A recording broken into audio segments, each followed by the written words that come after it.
Muito bem, obrigado, Daniel, obrigado, Mafê, Mônica, boa tarde para todo mundo que nos assiste. Estou vendo muita gente, né, online aí, quase 2.000 pessoas já.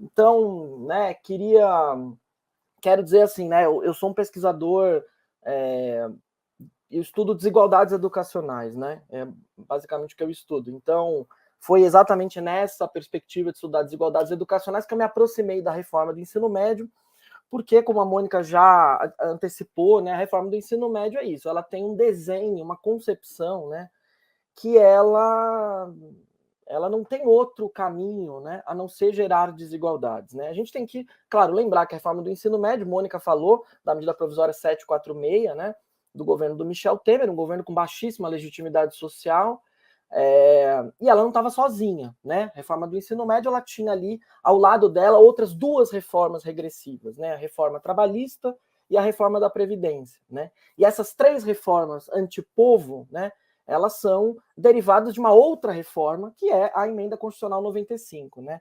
Aquele teto de gastos, que na verdade é um nome pomposo, né, para uma política que né, ela resume, né, aquele mote do governo do Michel Temer, que o Daniel muitas vezes também citou, né, ao longo desses anos, que é o povo não cabe na Constituição, né?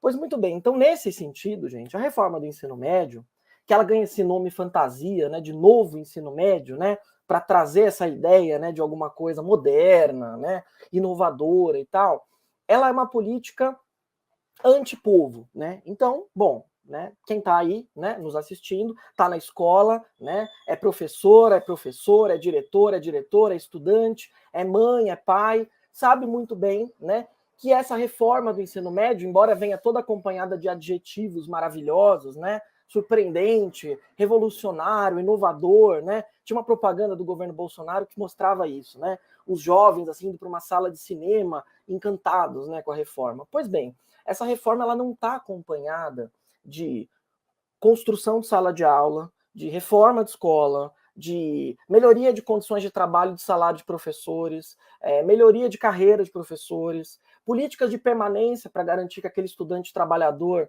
que estuda de noite possa estudar de dia e usufruir das tão festejadas escolas de tempo integral, né? Então é uma reforma que ela deposita na reforma do currículo, né, na supressão das 13 disciplinas, né, toda a confiança de resolver todas as mazelas da educação brasileira. Isso obviamente é falso, isso obviamente não vai acontecer, né? Então é muito previsível, né, Mônica, que a reforma do ensino médio produza esses resultados que está produzindo aqui, né? É isso. A Mônica tem um artigo interessantíssimo que ela publicou no final de 2016 que ela diz, olha, vai acontecer isso, né? Bom, estamos aí nos deparando com isso agora, né?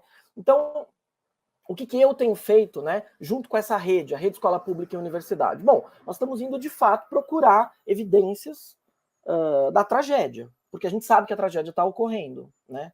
Porque a gente vê, a gente frequenta escolas, a gente trabalha com as escolas, faz pesquisa em escolas e sabemos o que acontece, né?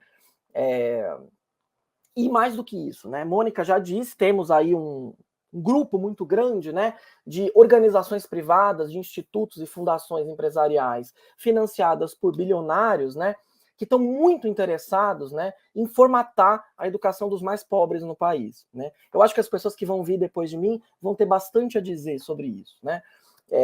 De toda forma, né, esses atores, né, eles gostam de ocupar um espaço, né, e de usar um tipo de discurso arrogante, né, como se eles fossem assim os donos da verdade, como se eles é que soubessem, né, trabalhar com números, com planilha, com dado, com gráfico, com informações objetivas, né? Inclusive assim, depreciando mesmo, né, o conhecimento educacional que se produz nas universidades, nas maiores universidades do país, né? Então é uma prática comum, né? Desqualificar o conhecimento docente e desqualificar o conhecimento da pesquisa em educação, né?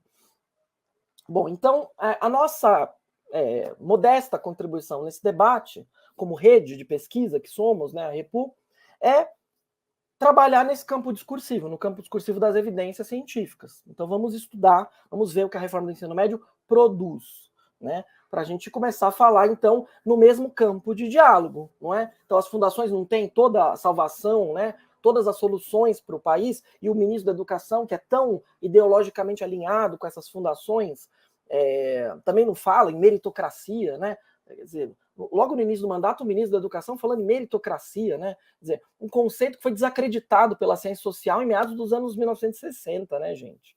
Assim, é muito rebaixado, né, o discurso. Pois muito bem, então a gente tem ido então testar, né, as promessas da reforma a partir dos dados disponíveis, né? Então a gente começou pelo estado de São Paulo, porque o estado de São Paulo é o primeiro estado do Brasil a implementar a reforma do ensino médio em larga escala, né? Outros estados têm redes menores ou optaram por uma forma de implementação em etapas, né? Então tem estados, por exemplo, do país que ainda estão implementando em grupos menores de escolas que estão sendo ampliados paulatinamente. O estado de São Paulo implementou tudo de uma vez durante a pandemia. Foi uma coisa, assim, violentíssima, né? Bom, mas essa necessidade, né, do estado de São Paulo de ocupar esse lugar de vanguarda nacional também custa, né, o seguinte: o estado de São Paulo é o primeiro estado a mostrar os efeitos perversos da reforma do ensino médio, né? Então, é a partir daí que nós publicamos uma pesquisa, né, em meados do ano passado, e continuamos escrevendo, trabalhando e produzindo argumentos para desmontar esse senso comum, né, esse discurso raso, superficial, frívolo, leviano, né, desses atores que estão, na verdade, defendendo a permanência da reforma como está, né? Então, se eu conseguir mostrar aqui alguma coisa, deixa eu ver. Será que eu consigo? Não, acho que eu não consigo mostrar os dados. De toda forma, assim, a gente tem classificado a reforma, né, assim, em termos de 3 Fernando, promessas. Oi. Só uma questão. A Mafê tá colocando aqui para nós que se você colocar no grupo, ela consegue, tanto no nosso grupo de WhatsApp, para todo mundo que está assistindo a gente tem um grupo de WhatsApp para essa super live, ou então colocar aqui no chat privado. Eu vou fazer isso porque agora. É legal para todo mundo ver. Eu gostaria de mostrar, porque geralmente tem uma opção, né, para você fazer isso diretamente daqui, né? Então é que nem sempre está habilitado. No Isso, apresentar aqui, tá né? no grupo aí, Mafê. Se você puder projetar, eu agradeço, porque aí eu vou falar. São alguns dados muito objetivos, mas que eu acho que dão aquele colorido, sabe, para o debate, né? As fundações empresariais gostam tanto de um gráfico, de uma tabela, e nós também sabemos fazer gráfico e tabela, né? A gente também aprendeu, né, a trabalhar com números, a fazer conta. Então, eu acho que é importante a gente colocar alguns dados aqui para que a audiência possa conhecer, né, os efeitos da reforma, da tão revolucionária reforma do ensino médio. Deixa eu ver, Mafê, conseguiu? Está processando aqui, está subindo aqui no modo apresentação, já vou compartilhando, mas tu quiser ir falando... Então, veja bem, gente, então o que a gente tem feito, né? A gente tem, digamos assim, didaticamente, né, olhado para a reforma, né, como um conjunto de 3 promessas bem objetivas, né, à juventude brasileira. Uma promessa de liberdade de escolha, né? Então, que os estudantes vão poder escolher, vão poder realizar os seus sonhos na escola, né, e estudar o que quiserem. Uma promessa de qualificação profissional universal para todo mundo, né? Vocês estão vendo aí na tela. E uma promessa de expansão de carga horária, né? Seja com um maior número de horas na escola, seja com a possibilidade de cursar uma escola de tempo integral, né? Então, por exemplo, a gente levantou, de fato, dados para entender como é que o estado mais rico do país, o que tem a maior rede de ensino do país, está fazendo, né? Então, o estado de São Paulo disponibilizou lá 35 itinerários formativos à escolha dos estudantes, né? Mas, se a gente observar nesse gráfico, essas barrinhas roxas, a gente vai ver que 30% só ofertam 2 itinerários, né? E se a gente olhar, a maior parte das escolas oferta os mesmos 2 itinerários, né? Então, 80% das escolas ofertam entre 2 e 4 itinerários. Pouquíssimas escolas ofertam mais de 4, né? E a gente vai ver que, na verdade, só as escolas muito grandes é que conseguem ofertar um número de itinerários maiores, porque tem sala, porque tem professores, né? A maior parte das escolas não tem essa infraestrutura, né? Então a gente, por exemplo, observa no estado de São Paulo que tem 645 municípios, metade desses municípios só tem uma escola, né? Então, em todos os estados das pessoas que nos assistem, mais da metade das escolas, dos municípios, só possuem uma escola. 3 mil municípios no Brasil. Então, ou seja, toda a oferta, toda a variedade de itinerários formativos serão ofertadas naquela única escola. E muitas vezes a distância entre duas escolas, em alguns estados, é um dia de barco, né? E a gente não precisa ir para regiões de floresta ou ribeirinhas do país. A gente pode olhar as grandes cidades, né? Muitas vezes, mudar de escola para cursar um itinerário significa duplicar o tempo no transporte público, ou duplicar o custo do transporte público, né? Então isso mostra que, na verdade, além de não haver escolha, né, não é fácil você acessar esse maravilhoso dom da liberdade, né? E é interessante que a gente vê que algumas escolas, né, só ofertam um itinerário formativo. Quais são essas escolas? São as escolas indígenas, são as escolas rurais, são os meninos e meninas que estão cumprindo medida socioeducativa em instituições de privação de liberdade juvenil, né? Então é perverso, porque a própria privação de liberdade também implica a privação de liberdade de escolha no currículo escolar. Pode passar, Mafê, por favor. A gente pode, por exemplo, olhar um outro dado, que é um dado alarmante, né? Aqui a gente pode ver, né, aqui no eixo horizontal, né? Esse é o número de itinerários diferentes ofertados nas escolas, né? Então, São Paulo tem 3.698 escolas que ofertam ensino médio público na rede estadual, uma rede muito grande, né? Então a gente tem aqui escolas que ofertam entre 1 e 10 itinerários, tá? Cada pontinho, bolinha dessa é uma escola, né? E o que a gente tem aqui no eixo vertical é o índice de nível socioeconômico da escola. Então, quanto maior é esse número, mais vulnerável é a escola. Menor é a renda da família, menor é a escolaridade dos pais, da mãe, do pai, né? Então, o que a gente vê é que escolas mais pobres, com gente mais vulnerável, têm menos possibilidades de escolha, né? Então, a reforma do ensino médio, ela literalmente cria novos mecanismos de estratificação social dentro da rede pública. Ela dá menos escola para quem mais precisa de escola. Estudante mais pobre tem menos possibilidade de escolha. Quer dizer, isso está demonstrado pelos dados. Pode passar.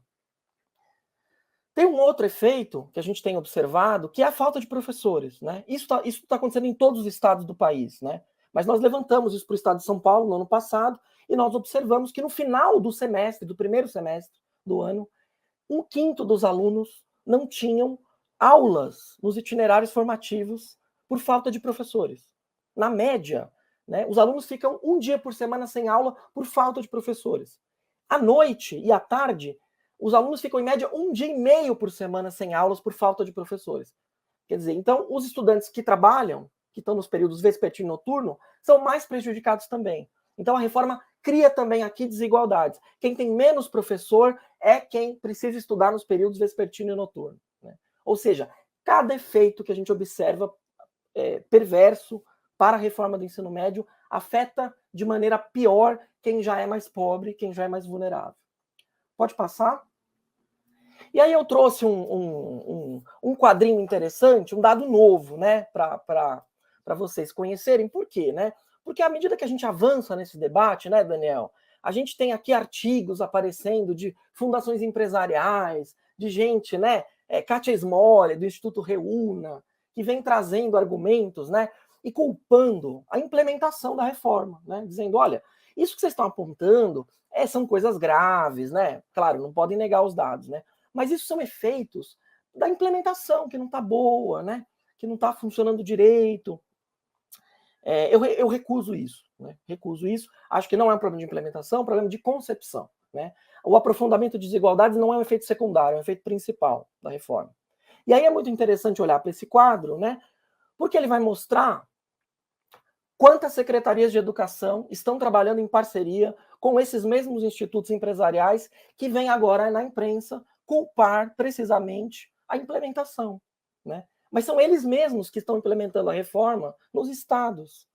Então é muito interessante porque é muito fácil, né? Você criticar agora as redes, os governadores, os secretários, os governos, as redes, os professores, quando na verdade são esses atores que estão desde o começo, implementando a reforma nas redes. Esse Instituto Reúna, por exemplo, ele está presente em 21 estados da federação.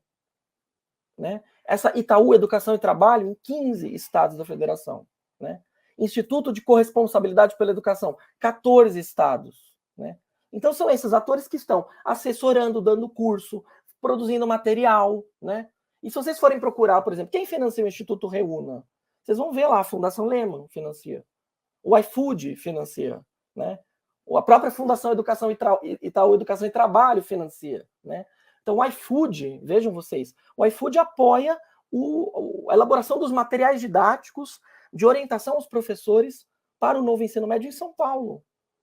O iFood é o quê? É uma empresa de educação? Não, o iFood é uma empresa que ganha dinheiro na superexploração de trabalho uberizado de jovens com escolarização precária. É exatamente o público-alvo da reforma do ensino médio. Quer dizer, as pessoas não têm nem vergonha mais de assumir aquilo que a reforma sempre foi, né? Ela sempre foi uma reforma para baratear o custo da educação dos mais pobres, né? Ela é uma política antipovo na essência, né? Ela tem o DNA do governo do Michel Temer, né? Então não é à toa que a gente observa esses resultados. Então, Daniel, respondendo a sua pergunta agora e concluindo, por que essa reforma é irreformável? Porque ela não ataca nenhum problema estrutural da educação, pelo contrário, ela desmonta o acesso ao conhecimento na escola, né? Ela eleva as barreiras, né, para, por exemplo, como a Mônica mencionou, o acesso ao ensino superior de quem está no ensino médio, especialmente o ensino médio público. Né? Então, é muito paradoxal, né, que a gente tenha o governo Lula, que é um governo que faz um discurso de democratização do acesso ao ensino superior, né, que traz ali essas conquistas históricas, né, da ampliação de gente da escola pública na universidade, e que, ao mesmo tempo, apoia uma reforma educacional que prejudica esse acesso. Quer dizer, existe um paradoxo. A reforma do ensino médio ela está na direção totalmente oposta a um discurso de ampliação do acesso ao ensino superior público. Né? Então, daí esse nosso pasmo, essa nossa dúvida a respeito de que caminho esse governo quer tomar, né? Porque não dá para fazer as duas coisas. Não é possível fazer as duas coisas.